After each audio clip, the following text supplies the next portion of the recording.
بسم اللہ الرحمن الرحیم وما خلقت الجن والانس الا لیعبدون۔ میں نے پیدا نہیں کیا جن اور انس کو سوائے اس کے کہ وہ میری عبادت کرے۔ انسان کی پیدائش کی مقصد اللہ تعالیٰ نے جو انسان کو پیدا کرنے والا ہے یہ قرار دیا ہے کہ وہ میری عبادت کرے۔ دنیا میں جو بھی اشیاء ہم دیکھتے ہیں، جو بھی چیز ہم دیکھتے ہیں، اس کا بنانے والا اس کا ایک مقصد قرار دیتا ہے، اور اس مقصد کے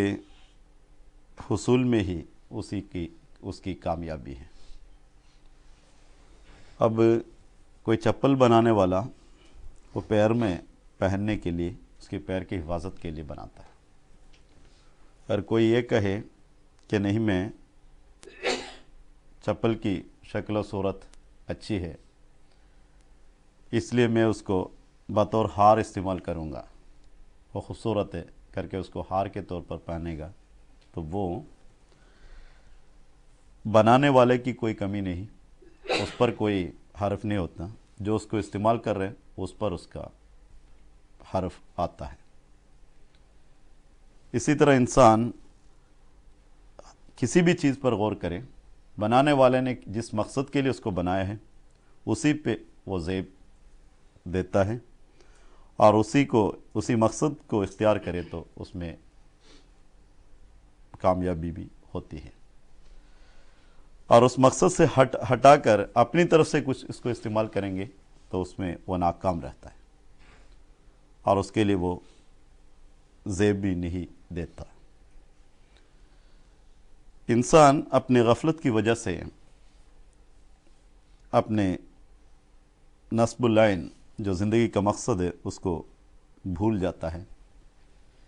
اور اسے انحراف کرتا ہے، تو اس کے لیے اسی وقت جہنم کی زندگی شروع ہوتی ہے، یعنی اس کی امن اڑ جاتا ہے، اور اس کی اصل زندگی کی جو مقصد سے ہٹنے کی وجہ سے زندگی کے ہر مرحلے پر وہ بھٹکتا رہتا ہے۔ جتنا عبادت کی طرف ہماری توجہ ہوگی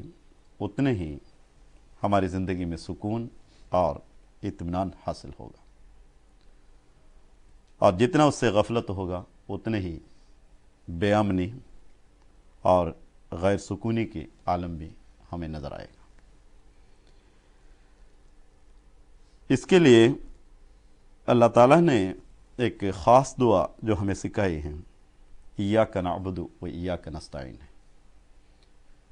کہ اے خدا ہم تیرے ہی عبادت کرتے ہیں، جو ہماری زندگی کے مقصد ہے اس کو پورا کرنے کی کوشش کرتے ہیں، و ایاک نستعین،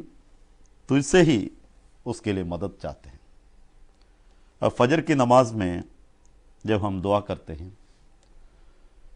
تو اس کا مقصد یہ ہوتا ہے کہ میں نے پوری رات تیری عبادت میں، یعنی تیرے عبد بننے کے لیے کوشش کی، اور اس کے بعد جو ظہر تک کا جو وقت ہے، جو جب تک میں زندہ ہوں، تجھ سے ہی ایسے عابد بننے کی کوشش میں تیری استعانت، تیری ہی مدد چاہتے ہیں۔ اور ظہر کے وقت آئے گا تب وہ یہ کہے گا کہ خدا صبح سے، فجر سے ظہر تک میں تیری عبادت میں ہی گزارنے کی کوشش کی، اور اس کے بعد جو میری زندگی کا وقت ہے وہ بھی اسی میں گزارنے کے لیے تجھ سے ہی مدد چاہتا ہوں۔ اور اسی طرح عصر کے وقت، اس کے بعد مغرب کے وقت، اور عشاء کے وقت، پھر فجر کے وقت، اس کا اقرار یہی ہے اور دعا یہی ہے کہ اے خدا اب تک میں نے عبادت میں گزارنے کی کوشش کی، اور اس کے بعد والی زندگی میں بھی ہمیں عبادت کی توفیق عطا فرما۔ حضرت صلی اللہ علیہ وسلم نے فرمایا کل معاشرے میں کوئی سایہ نہیں ہوگا سوائے خدا کے عرش کے سائے کے۔ عرش کا سائے کا مطلب یہ ہے کہ خدا کی یاد میں، خدا کی ذکر میں لگے ہوئے دلوں میں جو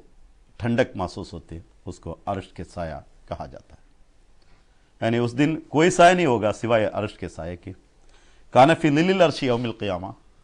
7 قسم کے لوگ اس دن